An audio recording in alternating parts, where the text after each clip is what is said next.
Sometimes they have to take a different, much longer route to get to Israel. Oh man, the horror. Like one of the things that kind of upsets me is that the idea of people not understanding the importance of free international maritime trade is very, very frustrating. Like this isn't even like You fucking nerd. Do you not understand the importance of stopping a genocide? Like, do you not know how easily you could just turn that around on you? You moron. somebody linked earlier. Hold on, Kyle Kulinski comes out unequivocally for the Houthi pirates. Let me see. Sometimes they have to take a breaking: U.S. starts a legal war with Yemen.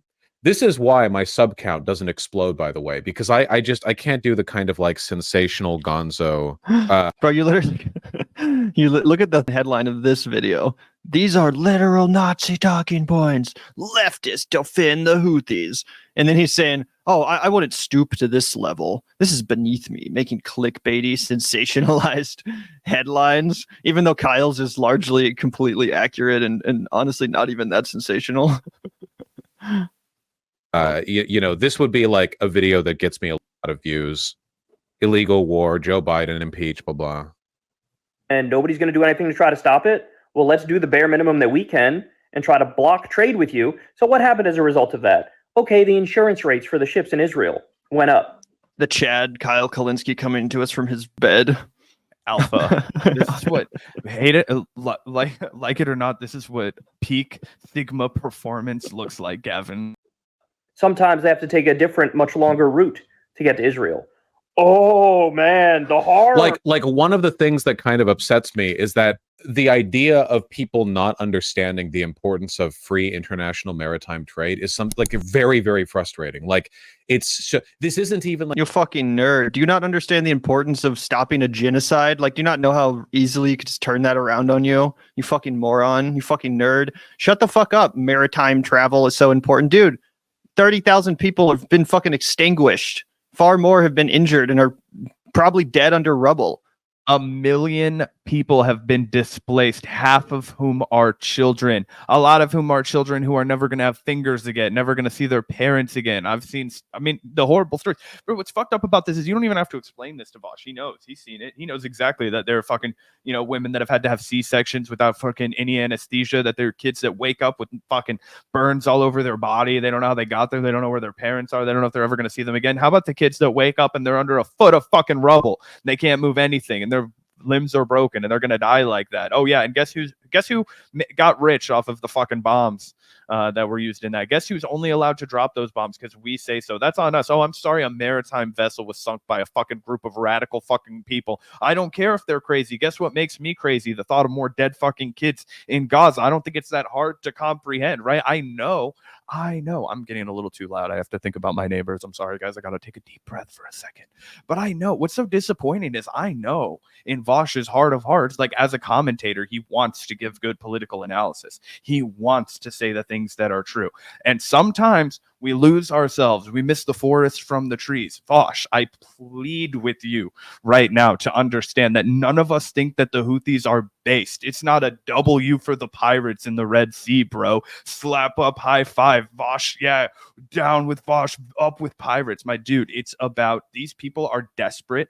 They have been militant. Yeah, they're taking money from Iran. Why? Because Iran wants them to be able to fucking live. It's a whole political mess. I'm not saying that the Houthis are based, right? But what they're doing is they're standing on the side that is correct against the genocide. And right now, for some backwards ass reason, you're defending maritime vessels. Say that out loud 3 more times and then think about the fucking dead kids in the Gaza Strip. Okay, think about that on the displacement. Think about what it would look like 1 million people. Gavin, can you quickly Google for me what the population of Seattle is? It's got to be a ballpark. It might be way over 1 million people. I don't fucking know. I've never been there, but I'm curious what the population of. It's actually not quite 1 million. It's like, okay, great. All of you and everybody that you've ever run into in the past entire time you've seen in your Seattle. Bye Seattle. Now it's gone. You're never coming back. Have fun.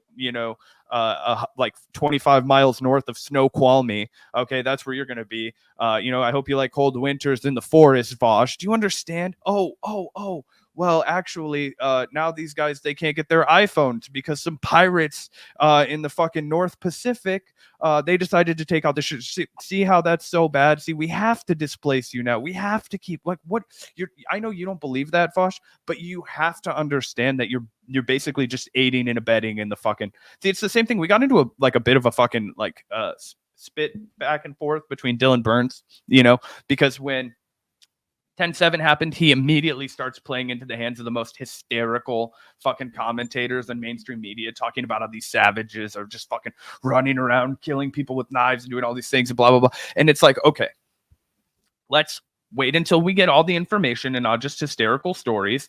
And then also let's understand what this is going to be used as, which is a precursor to do basically the amount of destruction that the United States did in a place like Iraq. Okay, let's wrap our head around the fact that it's actually a much smaller area of the country.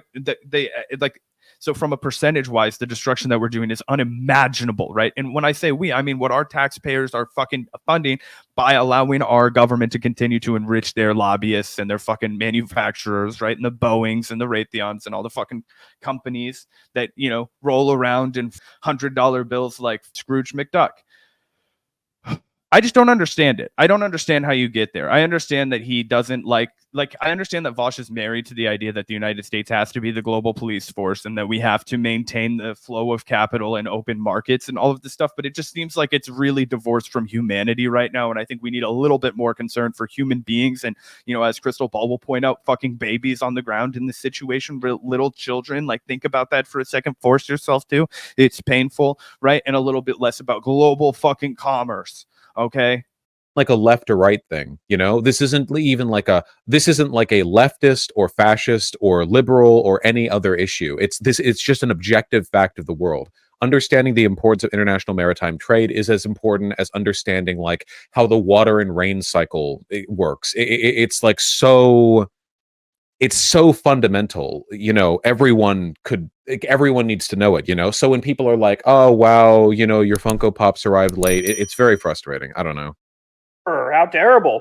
But the U.S. would rather protect trade to Israel than not trade to Israel. Those ships weren't going to Israel. They were just random ships. Protect Palestinian babies who are being bombed on the regular. It is true that America doesn't give a fuck about Palestinian babies. I'm not here to defend America's behavior with regards to Israel. If you wanted the Houthis to stop, you could have done? Told Israel, hey, you've already been doing this for months. You can go ahead and wrap it up now. 28,000 dead civilians is enough. Another school, another UN building, another marketplace. Wrap it up. I think we got the point. I agree that we should put a stop to what Israel is doing, but we also should put a stop to what the Houthis are doing. Putting a stop to what Israel is doing would put a stop to what the Houthis are doing. Equating them is crazy. Yeah, and again, I don't understand this where he's like, oh, we can do both. We can stop Israel and the Houthis. No, stopping Israel would stop the Houthis. If we, called for a ceasefire, if we forced Israel to stop bombing Gaza, then the Houthis would stop attacking these ships. They would stop trying to prevent this blockade. I just don't understand. It's not like a we can do both situation. No, we'll do one, and then that will directly lead to the other one happening. Why are you hiding the ball? Stop both, or well, I suppose we can only stop one because America refuses to do anything about Israel, but we are doing something about the Houthis, so that's good at least.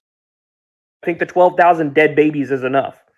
If you wanted them to stop, Biden could have told them, no more money, no more weapons, we're going to stop this. This is having wide-ranging consequences. Instead, what does he do? Pats Israel on the back, gives them a green light, tells them they're special and they're precious, and then decides to drag the U.S. into another Mideast war. We're not dragging the U.S. into another Middle East war. Firing missiles into Yemen is not dragging us into another war. Everything gets compared to Iraq. On their behalf. I don't think Vaush really even understands like what the fear is. The fear is that it does become a broader war, that Iran gets involved, that America and Iran are actually at war with each other. Like, is that not the obvious fear? He's just like acting like Kyle is fear mongering here, like just making up shit. But that's obviously the fucking implication, right? Oh yeah, 100%. So I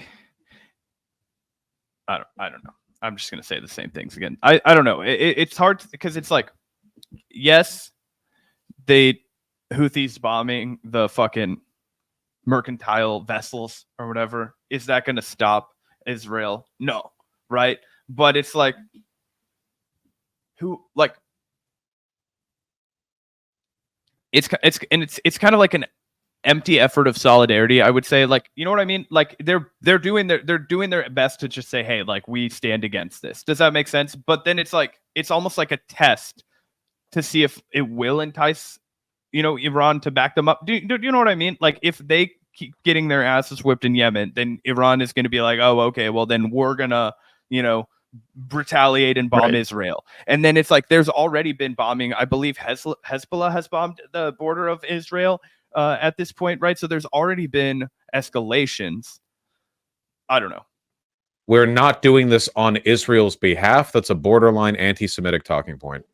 Like, that's just fully like the Jews have like deceived the U.S. into. I just don't. Do you understand how that's anti-Semitic to say? Like, how are we not doing it on their behalf? How are we not giving them what they want to do what they want, which is genocide? I just don't understand that.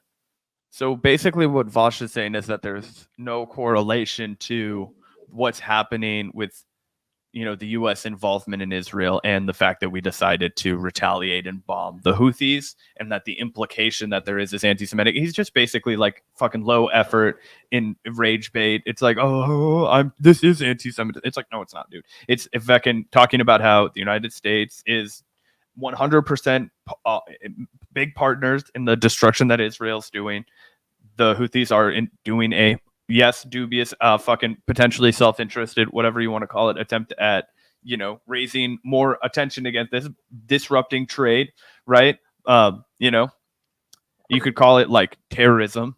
But it's like, do I equate the weathermen and their terrorism with the United States fucking destroying, doing the My Lai massacre, destroying the fucking region of Asia with the, Laos and Vietnam and a lot of Thailand. You know what I mean? Do we equate those things? No, that's essentially what it is. That's the analysis that I would put forward, right? And it's like saying, hey, we're putting up a struggle over here, right? That's what the weathermen were saying when they fucking did that kind of shit, right? And I'm not glorifying revolutionary violence. It'll end up with you in fucking concrete box and the movement at a standstill because their leadership will be gone. Look at what happened to the black radicals. Look at all the people that we find inspiring, right? They became political prisoners or they were killed.